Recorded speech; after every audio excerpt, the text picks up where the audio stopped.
Hello hello सभी लोगों को। आज हम पढ़ने वाले हैं लवण के बारे में।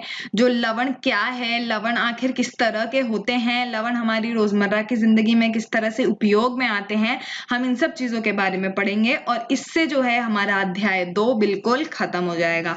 आगे बढ़ते हैं फिर। अम्ल और क्षार से लवण का निर्माण। आखिर अम्ल और क्षार दोनों मिलकर लवण को कैसे निर्मित करते हैं, हम इसके बारे में पढ़ते हैं।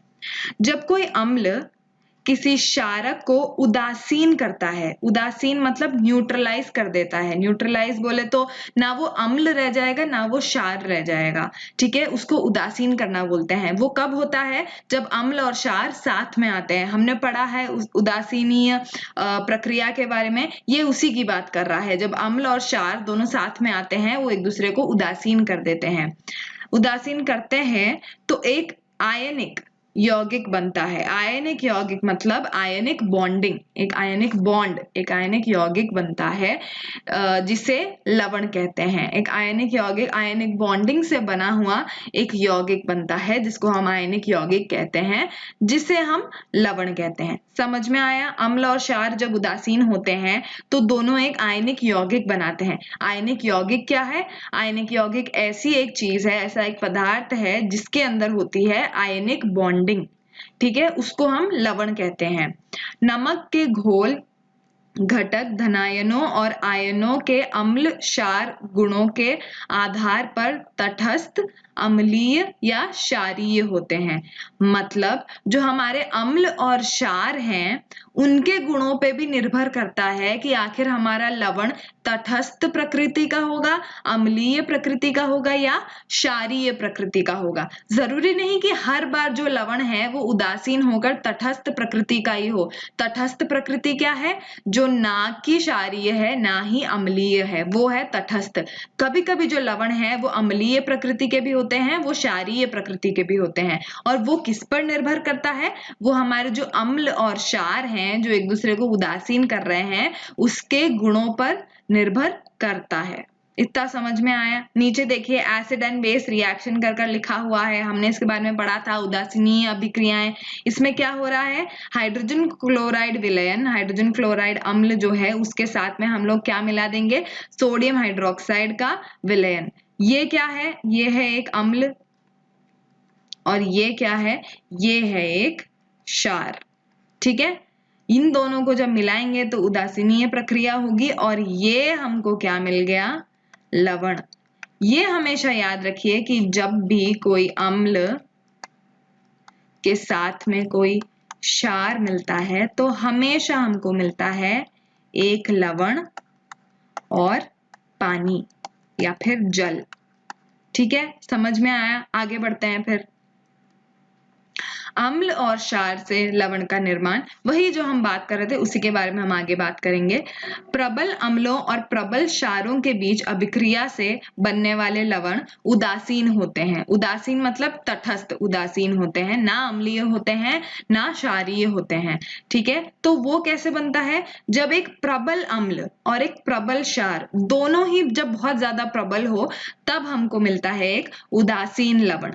दूसरा कौन सा है? ये 3 तरह के हमको जो लवण हैं वो मिलते हैं। पहला हमने पढ़ लिया उदासीन कैसे मिलता है, जब ये अम्ल भी प्रबल हो और क्षार भी प्रबल हो।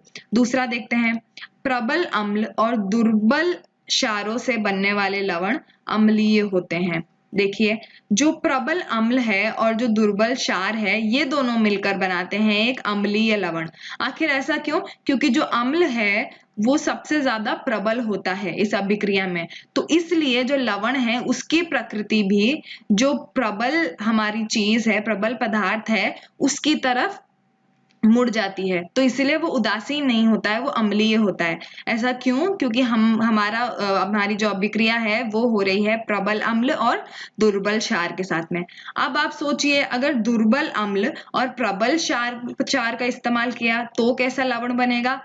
बिल्कुल सही, जो चीज प्रबल है उसी पर निर्भर करेगी कि लवण आखिर किस प्रकृति का होने वाला है।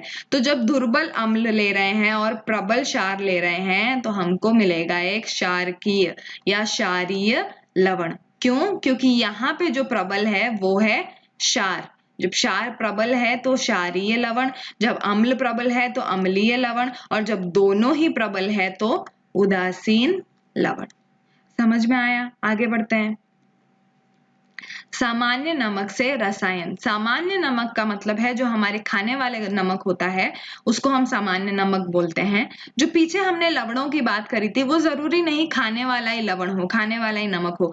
ये इस अभी जिसके बारे में हम बात कर रहे हैं वो है हमारा खाने वाला सामान्य नमक, जिसको हम NaCl लिखते हैं। NaCl मतलब सोडियम क्लोराइड। ठीक है, यहाँ पे लिखा हुआ है सोडियम क्लोराइड। आगे बढ़ते हैं। समुद्री जल में कई घुले हुए लवण होते हैं। कई घुले हुए लवण मतलब NaCl भी होता है और भी कई सारे लवण होते हैं। ठीक है, उनमें से एक होता है NaCl सामान्य नमक, सामान्य लवण। ठीक है, हम इन लवणों से सोडियम क्लोराइड को अलग कर सकते हैं। ठीक है, कैसे देखते हैं। सोडियम क्लोराइड जो है वो हम फिर इस्तेमाल करते हैं हमारी काफी सारे दूसरे लवण बनाने में, और हम इस्तेमाल करते हैं हमारे घर के रसोई घर में, इन सब जगह पे फिर हम उस सोडियम क्लोराइड का इस्तेमाल करते हैं। ठीक है, आगे देखते हैं। सोडियम क्लोराइड कैसे मिलता है? जो समुद्र में घुले हुए लवण हैं उनमें से अलग कर उससे अलग करते हैं हम, तब हमको मिलता है सोडियम क्लोराइड। सोडियम क्लोराइड या NaCl कई महत्वपूर्ण रासायनिक यौगिकों के उत्पादन के लिए एक महत्वपूर्ण कच्चा माल है। मतलब जो सोडियम क्लोराइड है उससे हमको फिर मिलती हैं ये सारी चीजें जो नीचे लिखी हुई हैं।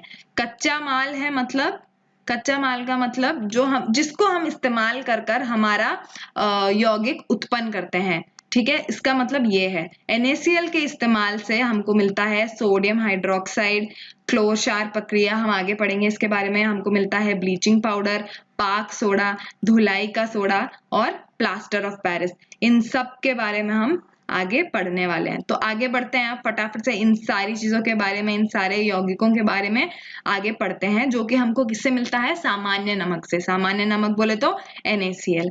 समझ आया? आगे बढ़ते हैं। सोडियम हाइड्रोक्साइड का निर्माण। सोडियम हाइड्रोक्साइड किस तरह से निर्मित होता है देखते हैं।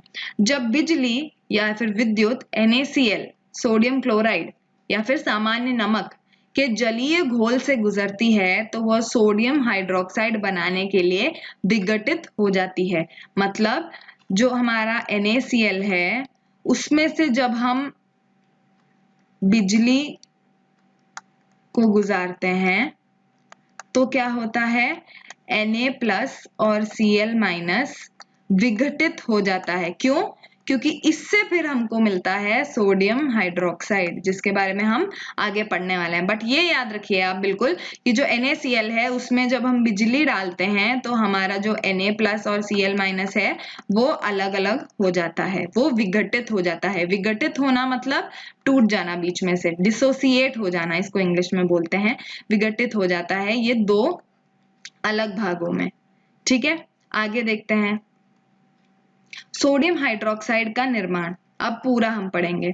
जब बिजली को सोडियम क्लोराइड या फिर ब्राइन कहा जाता है, सोडियम क्लोराइड का जो विलयन है उसको हम ब्राइन बोलते हैं। ब्राइन सॉल्यूशन, हिंदी में भी लिख देती हूँ, ब्राइन कहा जाता है, ब्राइन विलयन कहा जाता है उसको। जब बिजली को सोडियम क्लोराइड के जलीय घोल से गुजारा जाता है तो वह सोडियम हाइड्रोक्साइड बनाने के लिए विघटित हो जाता है। जैसे कि मैंने बताया था, इसमें जब बिजली डालते हैं तो वो विघटित हो जाता है किसमें? Na+ और Cl- में।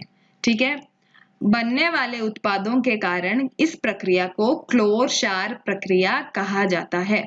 क्लोरीन के लिए क्लोर और सोडियम हाइड्रोक्साइड के लिए क्षार।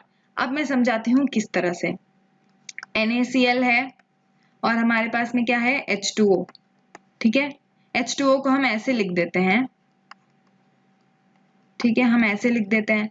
अब देखते हैं कि क्या होता है। तो जब इसके अंदर से विद्युत को डालते हैं हम तो हमको मिल जाता है Na+ और Cl-, है ना।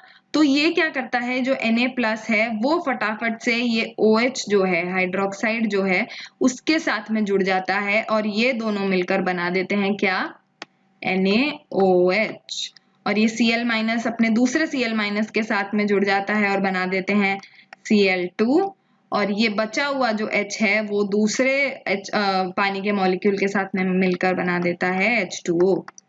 ठीक है, समझ में आया? इतना समझ में आया कैसे हुआ NaOH? NaCl में से जब हम विद्युत को डालते हैं, विद्युत को गुजारते हैं, तो वो विघटित हो जाता है Na+ और Cl- में। फिर क्या होता है, वो पानी में जो हाइड्रोक्साइड आयन होता है उसके साथ में मिलकर बना देता है NaOH, जो कि है हमारा यौगिक। हमको जो उत्पन्न करना था वो यौगिक है सोडियम हाइड्रोक्साइड, यानी कि NaOH। समझ में आया? और इसका नाम क्लोर क्षार प्रक्रिया क्यों है? क्लोरीन के लिए, ये जो क्लोरीन है उसके लिए होता है, इसको हम बोलते हैं क्लोर। और जो NaOH है जो कि एक क्षार है, उसके लिए हम इसका नाम डाल देते हैं क्षार। तो इसका साथ में नाम मिलकर बनकर क्या हो गया? क्लोर क्षार प्रक्रिया। ठीक है, समझ में आया क्लोर क्षार प्रक्रिया क्यों बोलते हैं इसको, और ये NaCl और H2O से कैसे हमको NaOH मिलता है। तो इसमें क्या होता है, जैसे ही ये ब्राइन सोल्यूशन में ये विघटित हो जाता है, Na+ जो है वो कैथोड के पास में चला जाता है, और Cl- क्लोरीन जो है वो सारा एनोड के पास में आ जाता है। तो सारे जो क्लोरीन है वो आपस में मिलकर बना देते हैं Cl2, यहाँ पर क्लोरीन गैस बना देते हैं। ये क्लोरीन गैस अब आगे हमारे काम आएगी, वो देखते हैं कैसे। आगे बढ़ते हैं। ये तो समझ में आ गया सोडियम हाइड्रोक्साइड का निर्माण कैसे हुआ। ब्लीचिंग पाउडर, ब्लीचिंग पाउडर को क्या है, हम विरंजन चूर्ण भी कहते हैं। अगर आपको ब्लीचिंग पाउडर नाम नहीं पता है तो ये जरूर पता होगा, विरंजन चूर्ण।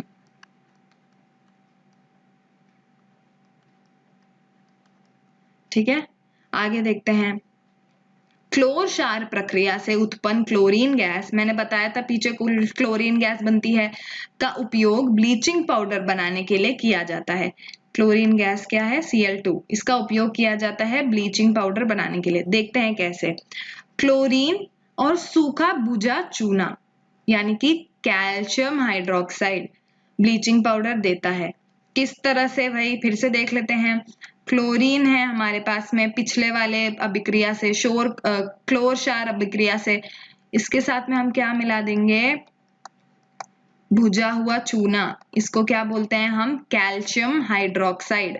इसको जब हम मिला देंगे तो हमारे पास में आ जाएगा CaOCl2 और पानी। और ये क्या चीज है भाई, ये है हमारा ब्लीचिंग पाउडर। ये है ब्लीचिंग पाउडर। ब्लीचिंग पाउडर को कैसे लिखते हैं, CaOCl2।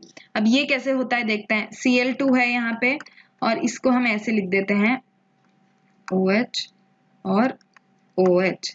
ठीक है, कैसे होएगा, Cl2 जो है वो ये इसको ऐसे पकड़ लेता है। तो अभी इस सर्कल में, इस जो मैंने बनाया है गोल, उसमें क्या क्या आ रहा है, Ca आ रहा है, एक O आ रहा है और एक Cl2 आ रहा है। तो लिख देते हैं CaOCl2। और क्या बच रहा है, ये एक OH बच रहा है और एक H बच रहा है। तो ये इसके साथ में जुड़ जाता है और हमको दे देता है H2O। समझ में आ रहा है ना, बहुत ही ज्यादा इजी था, बहुत ही ज्यादा सरल चीज थी। Cl2 Ca और O को पकड़ लेता है और बना देता है CaOCl2। बचा हुआ H जो है वो दूसरे OH के साथ में जुड़ जाता है और बना देता है H2O। समझ में आया ब्लीचिंग पाउडर कैसे बनता है, या विरंजन चूर्ण किस तरह से बनता है, और इसमें क्लोरीन गैस जो है क्लोर क्षार प्रक्रिया की, वो किस तरह से इस्तेमाल में आती है। ठीक है, आगे बढ़ते हैं। ब्लीचिंग पाउडर के मुख्य इस्तेमाल। ब्लीचिंग पाउडर का उपयोग कपड़ा उद्योगों में कपास और लिनन के विरंजन के लिए किया जाता है, इसीलिए इसको विरंजन चूर्ण भी कहते हैं। विरंजन का मतलब रंजन से मुक्त करना। रंजन क्या, रंग। तो रंगों से मुक्त करने के लिए कपास और लिनन को हमारा ब्लीचिंग पाउडर इस्तेमाल में आता है, और इसलिए हम इसको विरंजन चूर्ण भी कहते हैं। आगे देखते हैं। इसका उपयोग पीने के पानी में कीटाणुओं को मारने के लिए भी किया जाता है।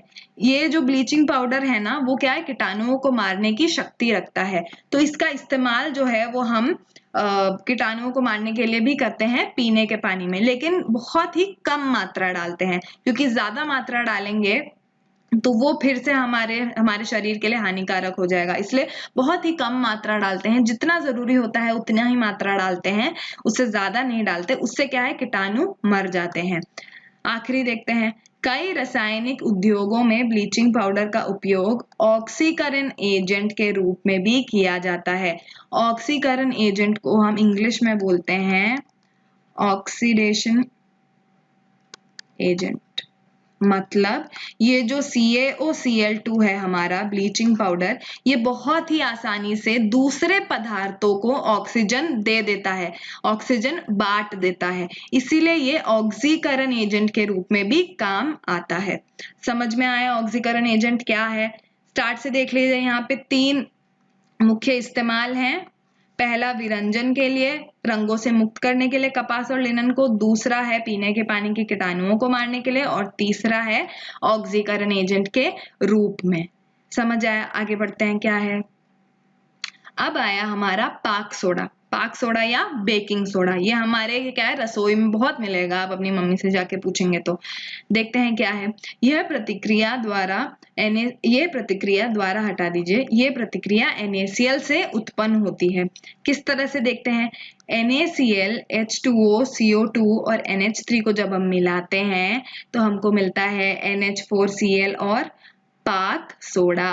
ये है हमारा पाक सोडा, ये है हमारा बेकिंग सोडा। देखते हैं कैसे। बेकिंग सोडा हल्के एसिड की उपस्थिति में कार्बन डाइऑक्साइड छोड़ता है, जो ब्रेड या केक को स्पंजी और मुलायम बना देता है। ये क्या है, बेकिंग सोडा के इस्तेमाल हैं। तो देखते हैं बेकिंग, ये आपको ना, ये जो प्रतिक्रिया है, जो अभिक्रिया है, वो आपको याद रखनी पड़ेगी। क्या क्या चीजें हैं? पहला तो हो गया हमारा सामान्य नमक, दूसरा हो गया पानी, तीसरा हो गया कार्बन डाइऑक्साइड, और चौथा जो है उसको हम बोलते हैं अमोनिया, ठीक है, या फिर अमोनियम। ठीक है, ये जो है, ये क्या करता है, ये Cl के साथ में जुड़ जाता है, फिर उसके बाद में NH4Cl बना देता है, और सोडियम जो है वो बना देता है पाक सोडा। ठीक है, सोडियम बाइकार्बोनेट। ठीक है, समझ में आया? NaCl पानी, कार्बन डाइऑक्साइड और अमोनिया के साथ में NH4Cl अमोनियम क्लोराइड और सोडियम का बाइकार्बोनेट बनता है। सोडियम बाइकार्बोनेट को हम बोलते हैं पाक सोडा। ठीक है, समझ में आया? आगे बढ़ते हैं, बेकिंग सोडा के इस्तेमाल देखते हैं हम। बेकिंग सोडा हमेशा रसोई में मिलता है, आप बताते हो, लेकिन किस किस चीज में इस्तेमाल होता है ये भी देखते हैं। बेकिंग सोडा हल्के एसिड की उपस्थिति में कार्बन डाइऑक्साइड छोड़ता है, जो ब्रेड या केक को स्पंजी और मुलायम बनाता है। इस प्रकार इसका उपयोग ब्रेड और केक को सेकने के लिए भी किया जाता है। मतलब ये जो हम बेकिंग सोडा है उसको हम अगर ब्रेड के घोल में डाल के रख दे और सुबह देखेंगे तो ये क्या है, ऐसे उठ जाता है, सब फूल जाता है। ठीक है, ऐसे फूल जाता है वो ब्रेड का घोल। क्यों? क्योंकि जो बेकिंग सोडा है वो क्या करता है, CO2 छोड़ता है। CO2 जो है वो इसके अंदर बहुत सारे छोटे छोटे छोटे छोटे छेद कर देता है, जिससे कि हवा घुस पाती है, और इसलिए इसको जब हम नीचे दबाते हैं तो ये बहुत ही आसानी से दब जाता है। ऐसे ऐसे दब जाता है ये बहुत आसानी से। क्यों? क्योंकि इसके अंदर इतने सारे छेद होते हैं, इतना पोरस हो जाता है ये। ठीक है, तो ये क्यों होता है? क्योंकि जो बेकिंग सोडा, जो पाक सोडा है, वो CO2 छोड़ता है, और वो जो CO2 जब बाहर निकलता है तो बहुत सारे छोटे छोटे छोटे छोटे छेद कर जाता है, इसलिए ब्रेड और केक जो भी है वो स्पंजी और मुलायम हो जाते हैं। समझ में आया बेकिंग सोडा किस तरह से इस्तेमाल होता है ब्रेड और केक में?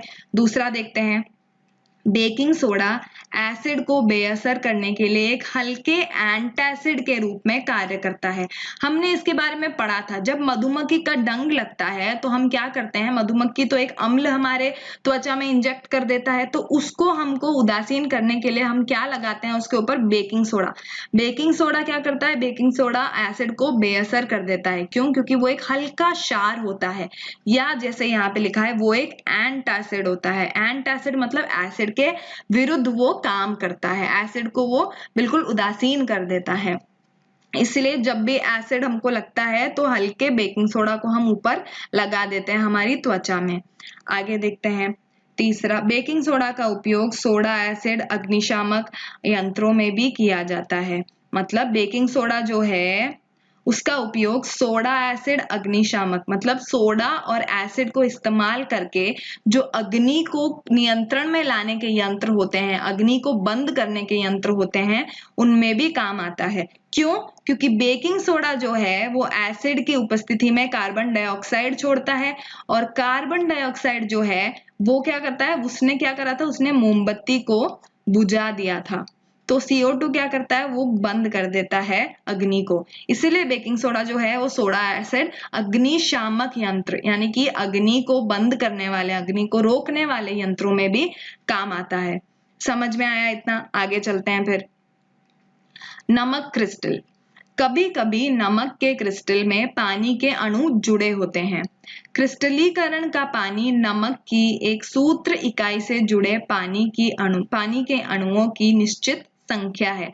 कभी कभी क्या होता है, जो नमक के क्रिस्टल होते हैं, फिर से मैं बोलती हूँ, ये सामान्य नमक नहीं है, ये सिर्फ NaCl की बात नहीं हो रही है, खाने वाले नमक की बात नहीं हो रही है, ये कोई भी लवण की बात हो रही है, कोई भी नमक की बात हो रही है। तो कभी कभी क्या होता है, नमक का जो क्रिस्टल है, मान लीजिए नमक का क्रिस्टल है, उसके साथ में क्या होता है, पानी के अणु जुड़ जाते हैं उसके साथ में। ठीक है, पानी के अणु जुड़ जाते हैं। तो उसके उदाहरण देखते हैं क्या है, वो है कॉपर सल्फेट में 5 अणु जुड़े होते हैं, पानी के 5 अणु। उसको कैसे लिखते हैं हम, CuSO4 डॉट, एक डॉट डाल देंगे, 5H2O। इसका मतलब जो CuSO4 का हमारा नमक का क्रिस्टल है, उसके साथ में क्रिस्टलीकरण का पानी, जिसको हम ये जो है वो क्रिस्टलीकरण का पानी जुड़ा हुआ है। तो जब हम उसको गर्म करते हैं कॉपर सल्फेट को, तो क्रिस्टलीकरण का पानी क्या है, उड़ जाता है, भाप बनकर निकल जाता है, और जो नीले रंग के क्रिस्टल होते हैं वो रंगहीन हो जाते हैं। ठीक है, समझ में आया? ये जो क्रिस्टलीकरण का पानी है वो उड़ जाता है गर्म होने पर, और ये नीले रंग से चले जाते हैं रंगहीन होने में। समझ में आया इतना? ठीक है, बहुत ही ज्यादा सरल चीज है। इसको बस हम ऐसे लिखते हैं, इसको बीच में एक डॉट लगा देंगे, कॉपर सल्फेट यानी CuSO4 डॉट 5H2O या 5H2O। और 5H2O क्या है, ये है क्रिस्टलीकरण का पानी। क्या है ये, क्रिस्टलीकरण का पानी। ठीक है, पानी। आगे देखते हैं, एक और नमक जिसमें क्रिस्टलीकरण का पानी जुड़ा होता है वो है जिप्सम या फिर कैल्शियम सल्फेट, जिसमें पानी के 2 अणु जुड़े होते हैं। इसको कैसे लिखेंगे, ये हो जाएगा CaSO4 जो कि है कैल्शियम सल्फेट, और 2 अणु जुड़े हैं मतलब डॉट 2H2O। समझ आया? बहुत ही ज्यादा सरल चीज है, बस डॉट लगा के कितने अणु जुड़े हुए हैं उसको हमको लिखना है पानी के साथ में। CaSO4 dot 2H2O, CuSO4 dot 5H2O। ये एक निश्चित संख्या होती है, इसको आप बदल नहीं सकते हैं बार बार, ये याद रखिएगा। अगर CuSO4 है तो उसके साथ में 5 अणु जुड़े हैं तो 5 ही जुड़े हैं, CaSO4 है तो उसके साथ में 2 जुड़े हैं तो 2 ही जुड़े हैं।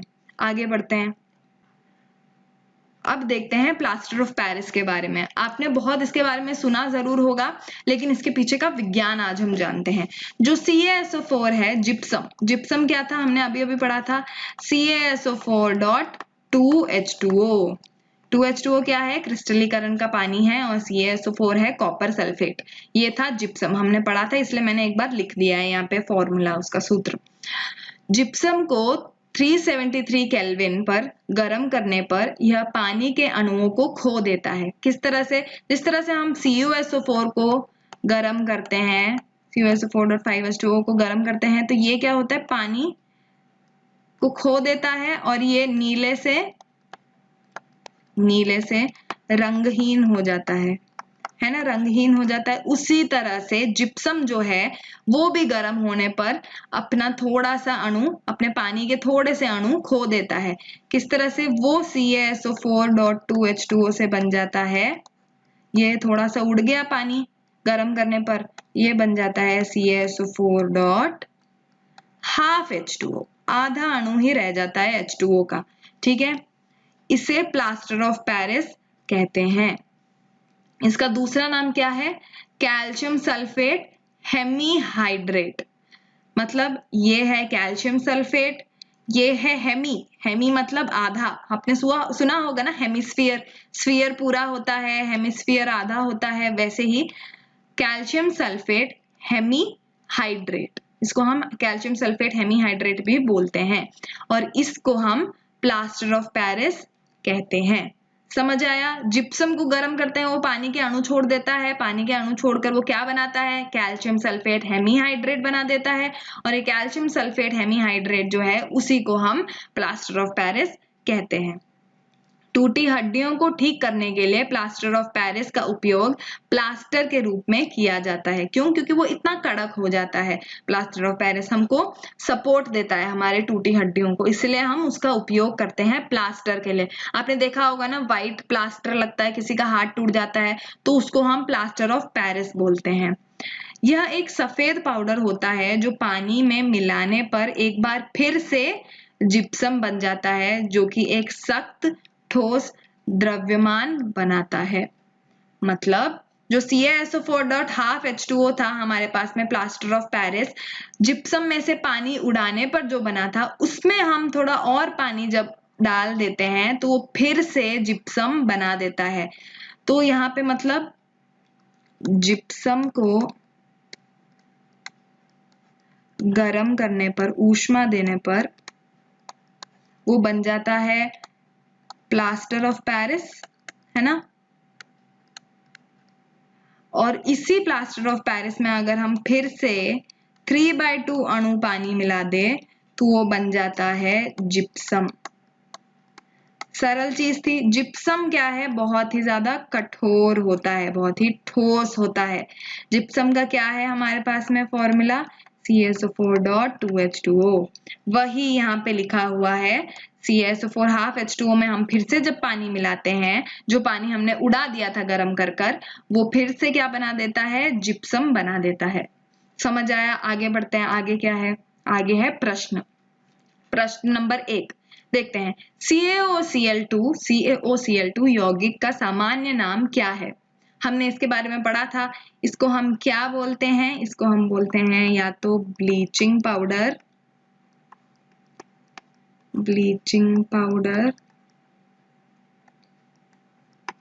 या फिर विरंजन चूर्ण।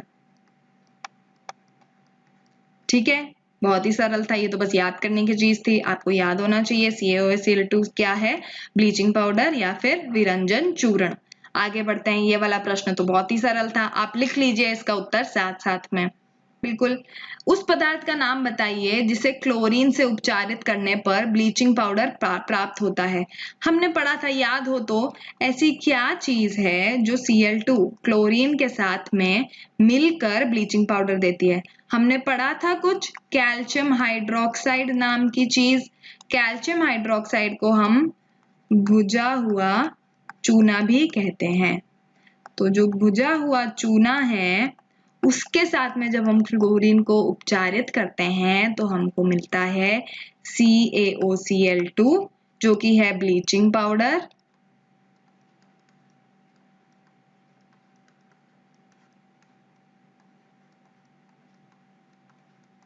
और एक और चीज मिलती है, क्या मिलता है?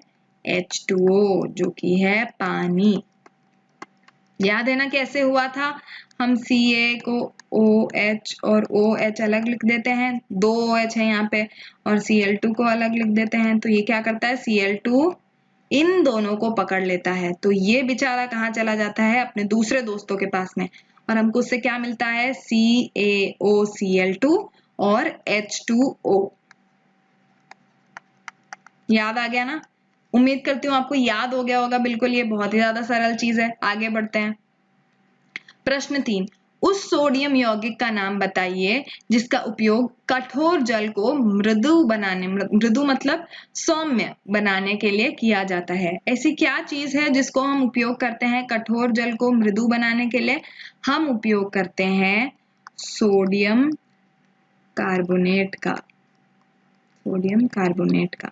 ये क्या है, ये जो है ये हमारा जो कठोर जल है उसको मृदु बना देता है। एक और चीज आपको याद होनी चाहिए कि ये जो सोडियम कार्बोनेट है उसके साथ में होते हैं 10 अणु क्रिस्टलीकरण के पानी के। ठीक है, ये जो पूरी चीज है सोडियम कार्बोनेट ये बनाता है कठोर जल को मृदु। सोडियम का कौन सा यौगिक है, तो हम क्या लिखेंगे, सोडियम कार्बोनेट। सोडियम कार्बोनेट का फॉर्मूला क्या है, हम किस तरह से लिखते हैं उसको, Na2CO3 डॉट 10H2O। ठीक है, बहुत ही सरल था, ये याद करने की चीज है, याद हो जानी चाहिए। आगे बढ़ते हैं फिर। यदि सोडियम हाइड्रोजन कार्बोनेट को लिख देते हैं पहले, NaHCO3 के विलयन को गर्म किया जाए तो क्या होगा, शामिल प्रतिक्रिया दे। तो जो सोडियम हाइड्रोजन कार्बोनेट है उसको जब हम गर्म करते हैं, उसको जब हम ऊष्मा देते हैं तो वो क्या करता है, वो टूट जाता है सोडियम कार्बोनेट, यहाँ पे 2 लिख दीजिए, यहाँ सोडियम कार्बोनेट और पानी और कार्बन डाइऑक्साइड में। ये क्या होता है, जब सोडियम हाइड्रोजन कार्बोनेट के विलयन को गर्म किया जाता है तो क्या होगा, तो उसका उत्तर क्या है, सोडियम कार्बोनेट उत्पन्न होगा।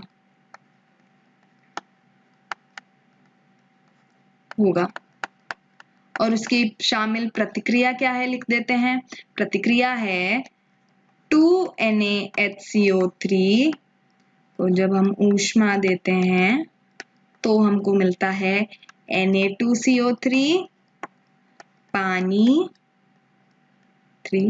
पानी और कार्बन डाइऑक्साइड। ये है इसका उत्तर।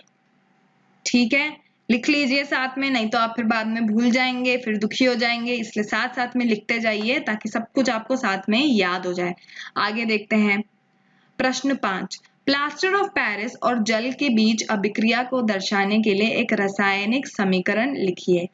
मतलब हमको लिखना है एक प्रक्रिया कौन सी, प्लास्टर ऑफ पेरिस और जल के बीच में जो भी अभिक्रिया होती है उसके बारे में हमने पढ़ा था। प्लास्टर ऑफ पेरिस क्या है, प्लास्टर ऑफ पेरिस है CaSO4 डॉट आधा अणु इसका क्रिस्टलीकरण पानी का। इसको हम और क्या बोलते हैं, इसको बोलते हैं कैल्शियम सल्फेट हेमीहाइड्रेट। हेमी क्यों, क्योंकि यहाँ पे आधा है, हेमीहाइड्रेट। इसके साथ में हम जो उड़ाया हुआ पानी है जिप्सम में से वो वापस डाल देंगे तो हमको क्या मिल जाएगा, CaSO4 डॉट 2H2O।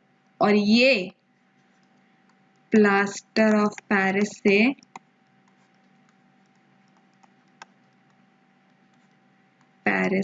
क्या बन जाता है, ये बन जाता है फिर से हमारा जिप्सम, जो कि बहुत ही ज्यादा ठोस होता है और सख्त होता है। ठीक है, समझ में आ गया। और मैं आपको एक बहुत ही ज्यादा अच्छी खबर देती हूँ, यही कि आपका अध्याय यहाँ पे खत्म हो चुका है। ये आपका आखिरी सवाल था। मैं उम्मीद करती हूँ कि आपको सारे सवाल और सारे के सारे जो भाग हैं वो समझ आ गए होंगे। अगली बार मिलते हैं, तब तक के लिए पढ़ते रहिए और स्टडी रूम के साथ में जुड़े रहिए। धन्यवाद।